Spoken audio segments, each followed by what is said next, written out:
আসসালামু আলাইকুম প্রিয় কৃষক ভাই ও বোনেরা, কেমন আছেন? কয়েকদিন ধরে ভিডিও ছাড়া হয়নি এবং মাঠ ভিজিটে আজকে এসেছি। দোকানে খুব চাপ ছিল, দোকানে খুব ভালোবাসা পেয়েছি আপনাদের। অনেক দূর দূরান্ত থেকে কাস্টমার আসছে।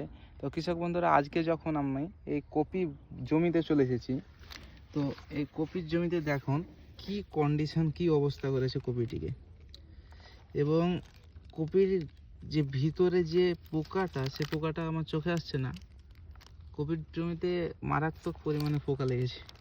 কপি এগুলো আসলে এটা আসলে চাষের জন্য না, এটি বাড়িতে যে খাওয়ার জন্য যে অল্প স্বল্প করে লাগা। এই তো পোকা পেয়ে নিয়েছি, এই দেখুন সেই পোকা, ফলার বা লেদা পোকা।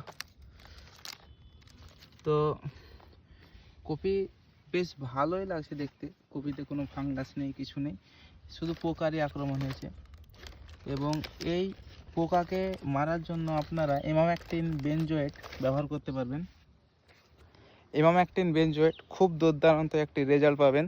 এটি এতটাই একটি ভালো বিষ যে আপনি এটি স্প্রে করলে ভিতরকার পোকাকেও মারে। এটি সিস্টেমিক না হওয়ার শর্তেও সিস্টেমিকের মতোই কাজ দেখায়। খুবই একটি ভালো বিষ ইমামেক্টিন বেনজোয়েট। তো আপনারা অবশ্যই এই বিষটি প্রয়োগ করুন। ভিডিওটি যদি ভালো লাগে ভিডিওটিতে লাইক দিন, কী প্রশ্ন আছে কমেন্ট করুন এবং চ্যানেলে নতুন হলে চ্যানেলটিকে সাবস্ক্রাইব করুন। ধন্যবাদ কৃষক বন্ধুরা, ভালো থাকবেন।